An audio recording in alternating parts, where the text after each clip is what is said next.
Well, let me leave you with this before we go. Here's some words of wisdom from Ezekiel Elliott. I hope he breaks his fucking leg, tears an ACL. Why would you wish that upon me? I also hope that Christian McCaffrey rips his ACL and gets hurt or injured for the rest of the year. These aren't words of wisdom. These are. I also hope words Alvin of Kamara.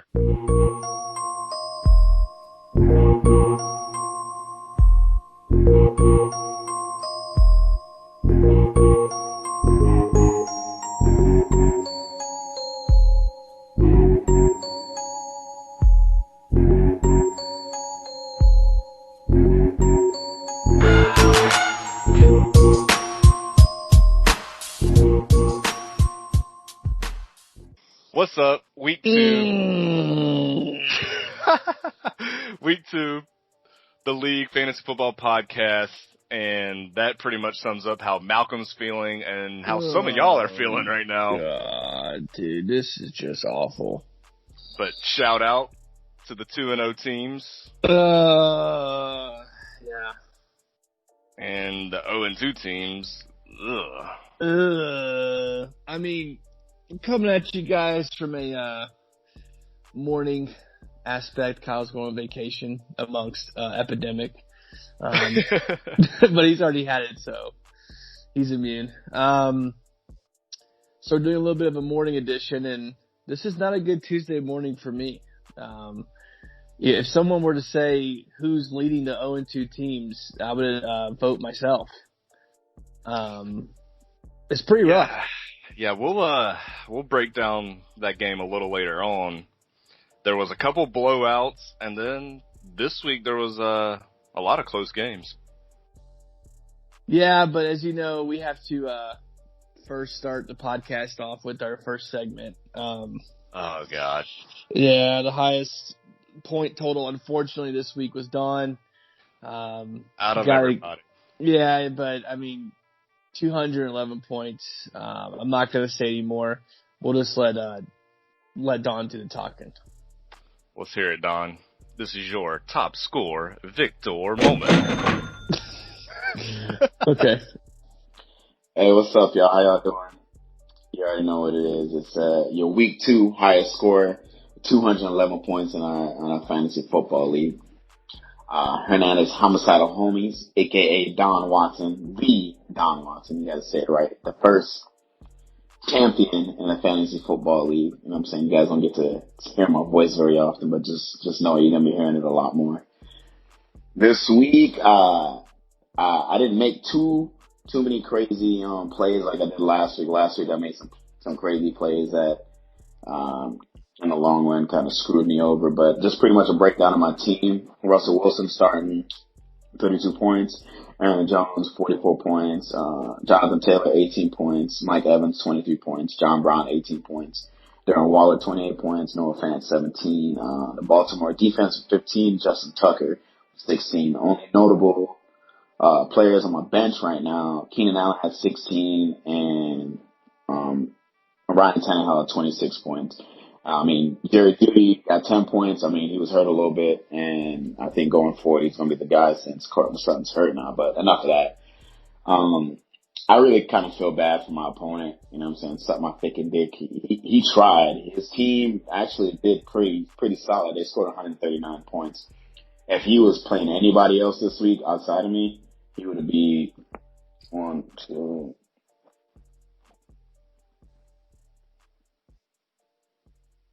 9 dudes out of a 12-man league. He would have beaten 9 other dudes if he had played anybody else this week. But he just had the bad luck of getting me when I have a hot hand. You know what I'm saying? There's nothing really I can say about that. His team was pretty solid. He made really good picks. I mean, he couldn't have really played anyone different that would have, put him in a position to beat me. But, I mean, it sucks sometimes, you know what I mean? I really can't help that my team decided to go off and shit on his team disrespectfully like that. I'm not mad. He should be probably draft better next time. But that's enough about that.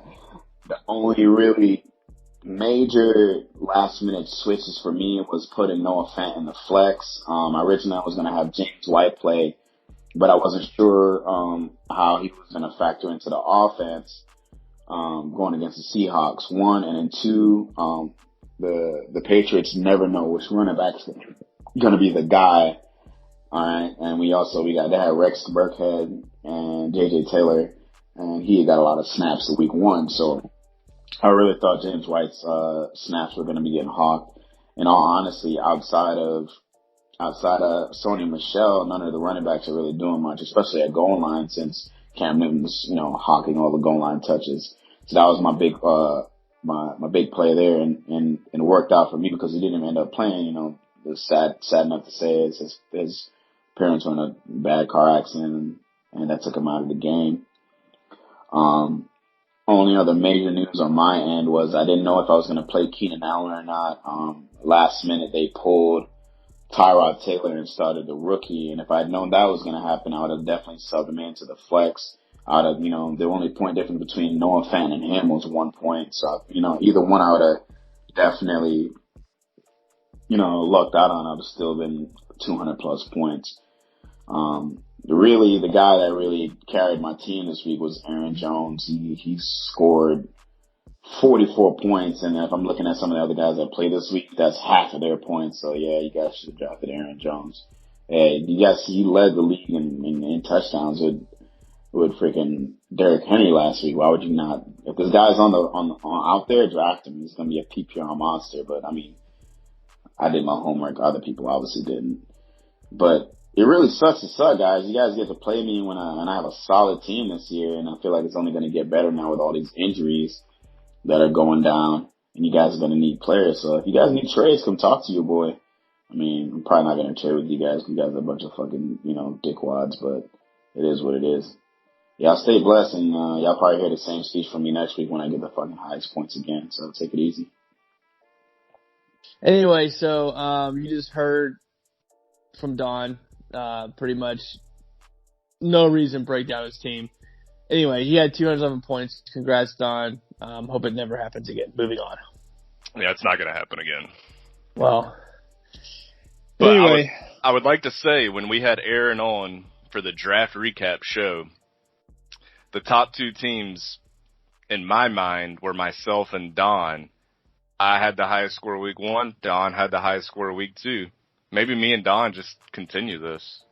That's what it seems like. I mean, I can't catch a fucking break. It doesn't matter what I do. I mean, you know what? Let's just start. Let's just go right into the breakdowns. And we do have a couple trades to go over. And we have a little bit of collusion because it wouldn't be our fantasy league unless there was I'm like every week. Yeah. Definitely some collusion this week. Yeah. So let's go ahead. And we're going to break down first game, KY Jellies and Worley. Worley kind of got a bad break here. He had a good game. Kyle, you pulled the W out. I mean, that's all I can say. You've got Aaron Rodgers, Ezekiel. They went off. Then you had Deontay Johnson and Kelsey. They did their thing. That kind of saved you. Steelers D gave you 13. That's not bad. And then, moving to Worley's team, Pat Mahomes, he did Pat Mahomes things. He had 27. And, now you had Eckler with 18, Melvin Gordon with 16, kind of surprising against Denver, Steelers defense. Didn't really expect that.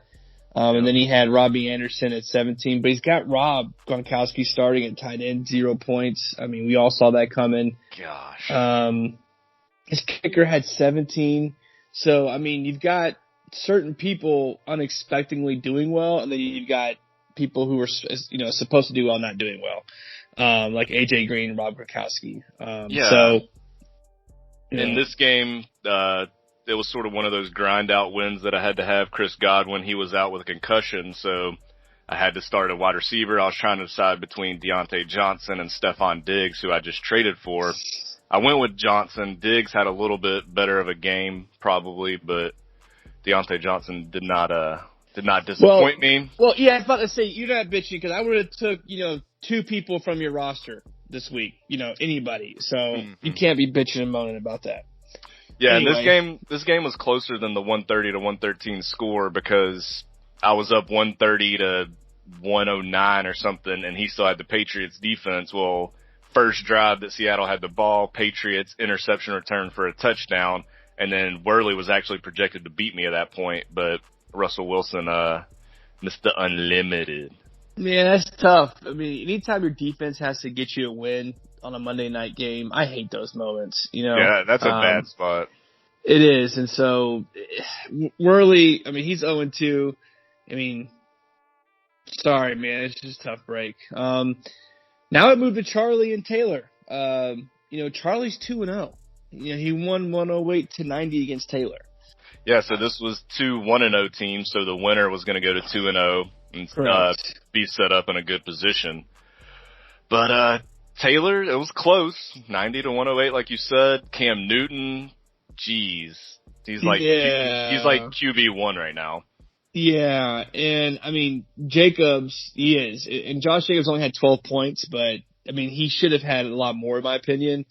And that's why where Aaron was talking about where in the draft, yeah, Josh Jacobs, if you watched the game last night as I did, I mean, he really went off and did his thing. I mean, the guy's obviously a top 3 running back in the league right now.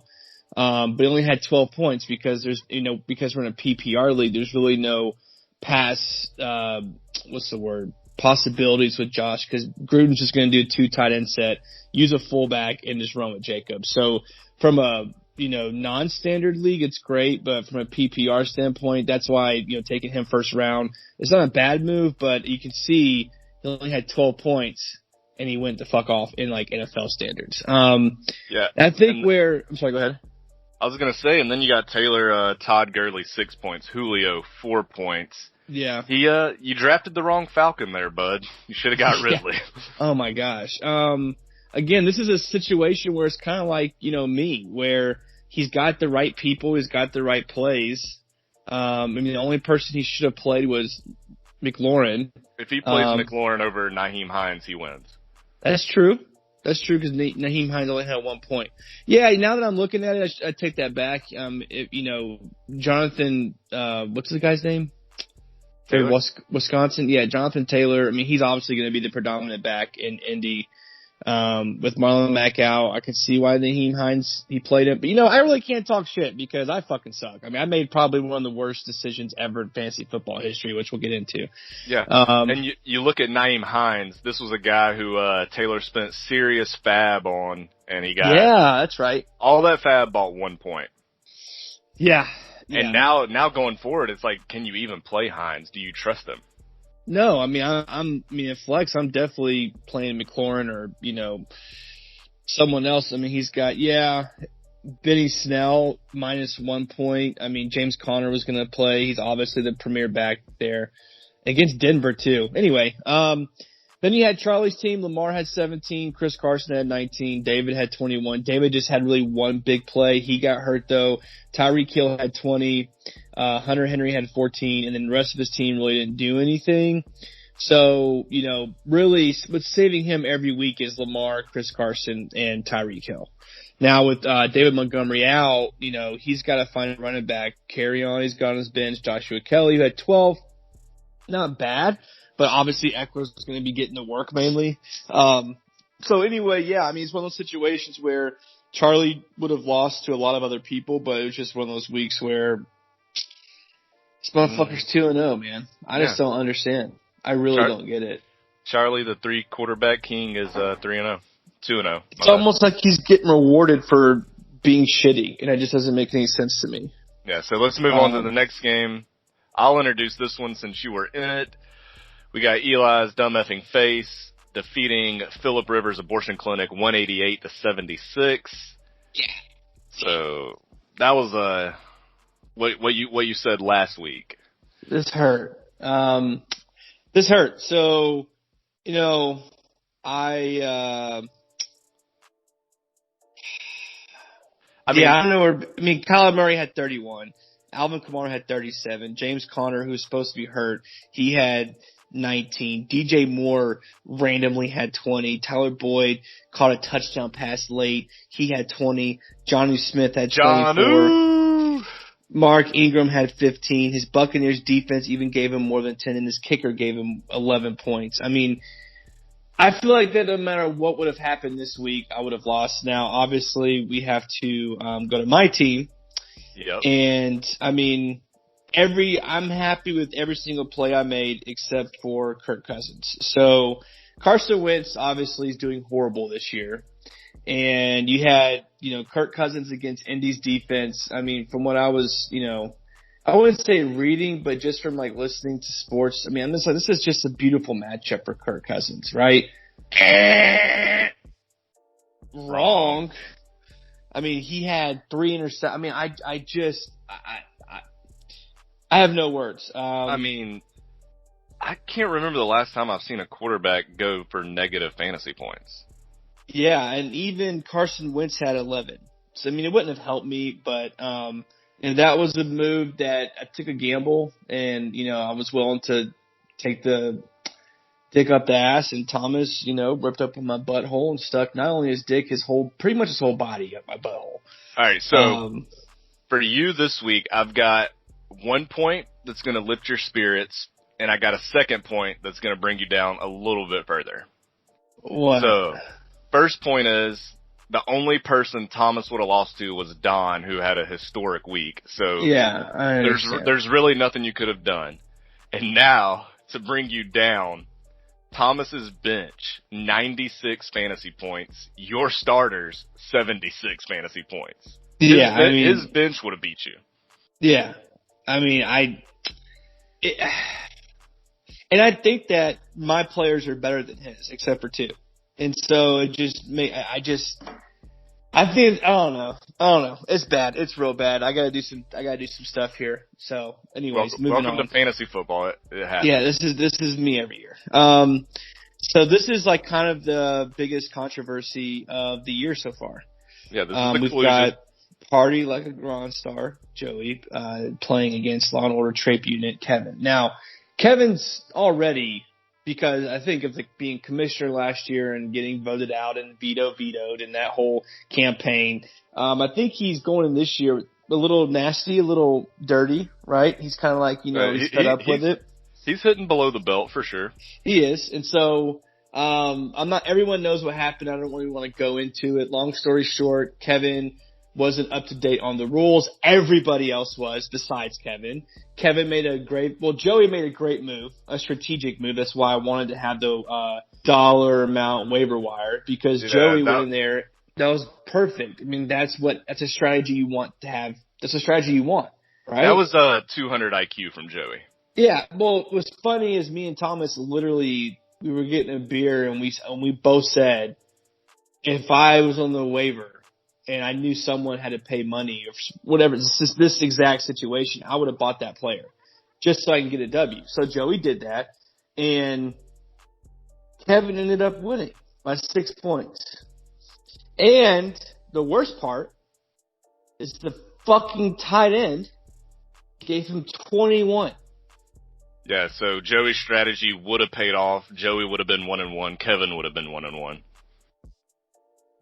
Who gave him Schultz anyway? That was the guy. Taylor? He was appointed. Yeah, he was appointed Schultz, and he had to pay an extreme amount of fab for him. But it doesn't matter. He's 2-0. Yeah. So the only thing I'm going to say about this, and then we can let it rest, is Joey had good strategy. Kittle, we knew he was going to be out on Sunday. We knew that Tuesday or Wednesday, so Kevin had a chance Thursday to pick him up and a chance Sunday to pick him up. He should have opened the bank on his fab, spent a little bit more than Joey. But to put it to rest, the league voted, and this is what they came up with. So Kevin won fair and square, since that's what the league voted on. Hashtag Joey got hoed. Moving on. I really didn't think that Kevin would have won. I'm just being honest. Anyway, so going to the next game, which is, it was a blowout, but I mean, poor Brandon. It shouldn't have been a blowout. Don had 211, as you guys heard earlier through his rant.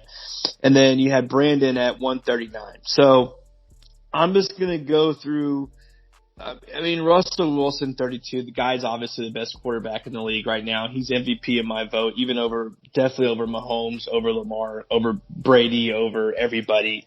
Russell's doing his thing. Aaron Jones had 44. Golly. John, that's 2 weeks in a row that a Green Bay player's had over 40 points. Yep. Devontae Adams had 44 last week, if I'm not mistaken. Mike Evans had 23. Jonathan had 18. Yep. John Brown had 18. And Darren Waller had 28. He Tight balled end, out. 17. Ravens defense, 15. His fucking kicker, 16. Jesus. Yeah, I think it's fair to call Darren Waller Waller Baller now. That's his new nickname. Yeah, and I feel bad because Brandon had Ridley with 29. And Brandon played a solid game. He had a solid team. He made all the right moves even with Adams underperforming. So, you really can't fault Brandon here because he would have beat more than half the league. He would have if he had played me, it's still been a blowout. So, it's pretty tough. And so, going to the last game, we have Biko versus Micah, one of the closest game here. I feel bad for Biko. I really do. Biko it was 127 Biko to Micah's 132. Yep. And so, Micah had Dak Prescott and Nick Chubb. And, they did their thing. And then he had the Chiefs kicker shout out who had Bucker, who had 13 from Atlanta, by the way.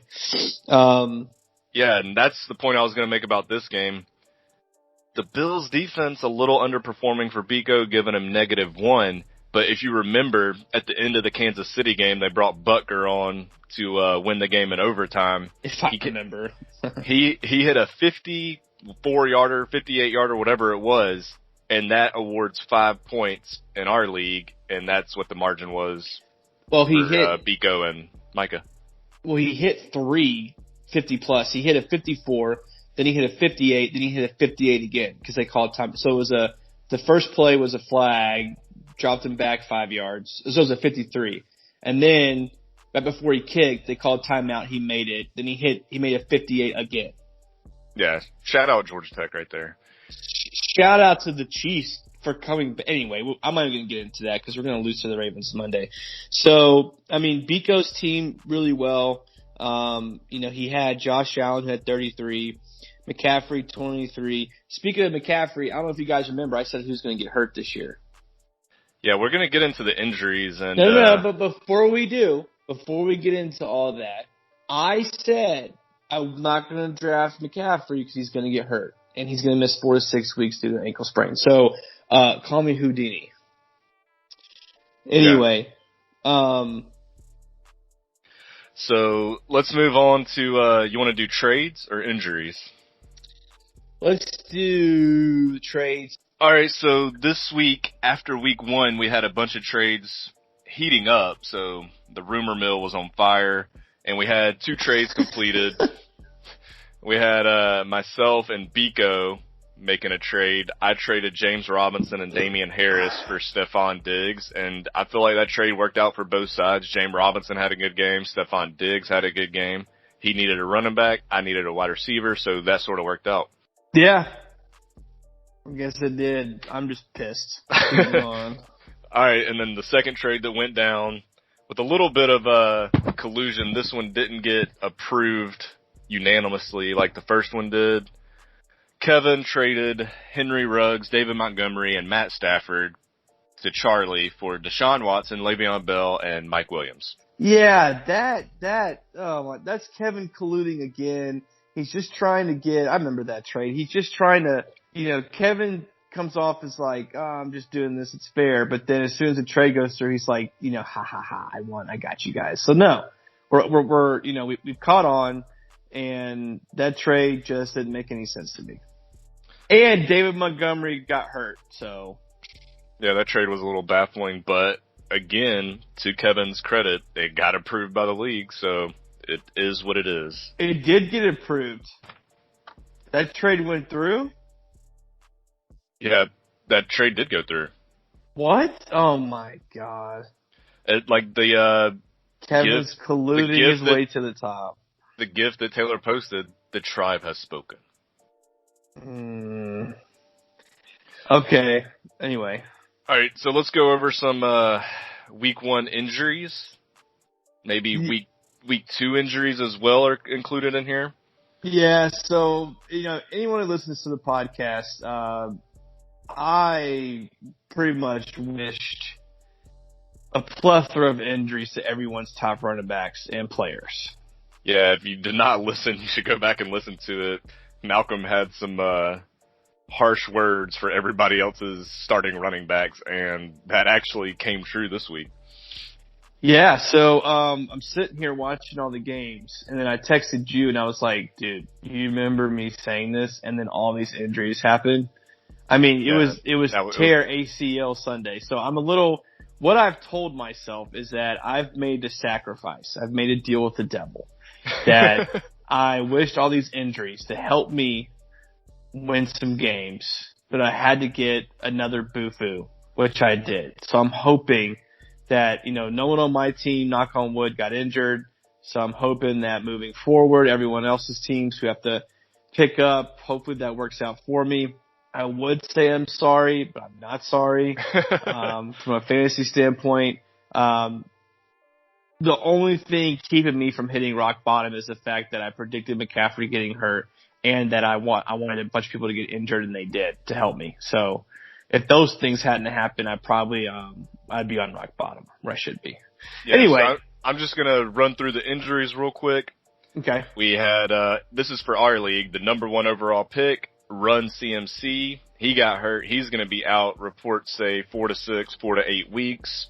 Yep, ankle. Number 3 overall pick in our league, Saquon Barkley, torn ACL, out for the year. How about this? I picked Zeke second when Barkley was the ECR number 2 overall pick. So yeah. I got lucky there. Shout out. Number 10 overall pick, Michael Thomas. He has a high ankle sprain. They're not really saying how long he's going to be out for. It could be 1 to 2 more weeks, maybe longer. Number 17 overall pick, Devontae Adams. He got hurt. Reports right now, they're saying he's going to be okay. He might miss 1 game. Then you got number 23 overall pick, Chris Godwin. He's on my team. He took a big hit. He's back though. Yeah, he's going to be back this week. Number 27 overall pick, George Kittle, sprained his knee. He barely avoided an ACL injury in week 1. Yeah. He should be okay. And then just going to ramble off the other notable injuries. You got Jimmy G, Raheem Mostert, Sterling Shepard, Paris Campbell, Cam Akers, Cortland Sutton. Jesus. Nick Bosa. Yeah, Nick Bosa if we're going defense. Bruce Irvin. He's out. Gosh. Yeah, I mean, it was literally like David Montgomery got hurt. I mean, and again, I think that's just up to no preseason, right? You get these guys, yeah, they're strong, but they're not football strength. And so they're lifting weights and getting strong, but, you don't have a preseason to get acclimated. You're going to get hurt. So it is what it is. This kind of makes for an interesting fantasy standpoint, for us. A lot of people got to make some adjustments in week 3, including myself. Now, next week I play you, which just I don't understand. Now, what I do like the fact is that Kelsey has to play against the Ravens. Yeah, but so does your Clyde Edwards-Helaire. That's very true. I'm a little nervous about that. I mean, I'm probably going to go 0-3 at this point. Yeah, but you can't go based off projections. So I never go off projections. I go off of what I'm seeing, and I need to trend the other way. God dang it. So week 2 was the week of the injuries and also the week of the tight ends. A bunch of tight ends popped off. Hayden Hurst went off. Didn't do me any fucking good, did it? No, it didn't. But yeah, Kelsey went off, Waller went off, Hurst went off, did Mark Andrews go off? No, okay. Who else? Higbee went off. Yeah, I mean, the main slate games outside of Monday night, I mean, a lot of tight ends went off. So, I mean, right now in the league, we've got who's 2-0? Kyle, Kevin. So right now, the standings in the North, me and Charlie are 2-0. Thomas and Taylor are 1-1. Worley and you are 0-2. That's it? Yeah, and then in the South, Kevin's the only 2-0 team. You got 4 1-1 teams: Don, Brandon, Biko, Micah, and Joey is 0-2. So definitely North is the easiest one, so I've got the best chance. So, points against. Who has the highest? So the highest points against would be you, 311. Yeah, exactly. So that's now, if that was like even points for and points against, now still 0-2, then that would count towards bad lineups. But the fact that I've had two teams go the fuck off on me, it's just those situations, tough week. Anyway, but yeah, so right now, Don's number 1, Kyle's number 2, Brandon's number 3. Yeah, this is points 4. We'll get into the power rankings. Okay, points 4, yeah. So Don and Kyle, obviously top 2. Brandon and Thomas leading that up. Biko right there too, tied with Taylor. We got a lot of weeks left. So we'll see what happens. So let's go ahead and get into the power rankings here, Kyle. All right, so we'll start off with our last 3 on the power rankings. Number 12, we got Kyle Worley 0-2. Number 11, we got Phillip Rivers Abortion Clinic 0-2. And Party Like a Gronk Star, also 0-2. Yeah, I mean, that basically sums up these last 3 right here. Is just, man. tough luck. Moving on to the on the bubble teams. Number 9, we got Biko. He's 1-1. Number 8, we got Micah. He's 1-1. And number 7, we got Brandon. He's 1-1. All right, so you don't want to say nothing about them. We'll go on to the no, the I got nothing to say, man. So let's get into the playoff teams if the season were to end right now. We got the next 3. Thomas Pierda, number 6. Number 5, we got Don. So this is a little bit surprising. Number 4, we got Taylor. The reason we have Taylor above Don, even though Don has the most points for, is because Taylor's only loss is to 2-0 Charlie. Don lost to a 1-1 team. Yeah, fair enough. I'm with that. Yep. And then the top 3, nothing much has changed except for the number 3 spot. We got Charlie Buck moving into the number 3. He's 2-0. Kevin, he's 2-0. He's number 2. And then myself, I'm 2-0, so I stay at number 1. Hopefully, I can beat Malcolm and remain number 1. Yeah, I mean, more than likely, the way I'm trending, you gotta be licking your chops here. But anyway, so, I mean, yeah, that's pretty much, week 2. A lot of highs, but definitely a lot of lows, with me being probably the lowest. I'm excited for week 3. I'm more or less, though, I mean, Chiefs are 2-0. We had a tough game against the Chargers. We come back in overtime and win. And now we got to play the Ravens Monday night. That's, not even a close call game of the week. You're probably looking at an AFC Championship matchup. Just to let everyone know, I'm guessing it's going to be a tough game. I think that the Ravens run all over us. They stop us. And the Ravens end up winning by, I think Ravens going to win by 10 points. No. Yes. I think it's going to be like a high-scoring shootout. No. But that game is Monday night. That's interesting. So me and you are going to have to sweat our matchup out in the Monday. Well, you don't have anyone on. Yeah, you have Kelsey. Yeah. So, I'm doing bad in fantasy, but if the Chiefs are 2-0, I can't be last, Kyle. I can't do the Waffle House thing. I'm horrible at eating challenges. So that's what I'm playing for right now. After everything that's transpired this week, I feel like there's going to be a bunch of teams hitting the waiver wire, and there might even be some more trades going down. I hope so. I mean, I'm open to trades. Anyone who's listening. So anyway, go ahead. Last week you wished some words of despair upon everybody's fantasy teams. This week, would you like to do the same? Words of despair. No, I feel like I did enough damage last week. So, I mean, I'm still kind of riding that despairness, if that's a word. I don't want to wish any more injuries because we probably won't have football anymore. So, I hope that my week 2 words of despair can give me a W in week 3. I hope not. Anyway, cool. Well, that's it, guys. Thanks for listening. And then we will catch you up next Tuesday. Aye. Mm-hmm.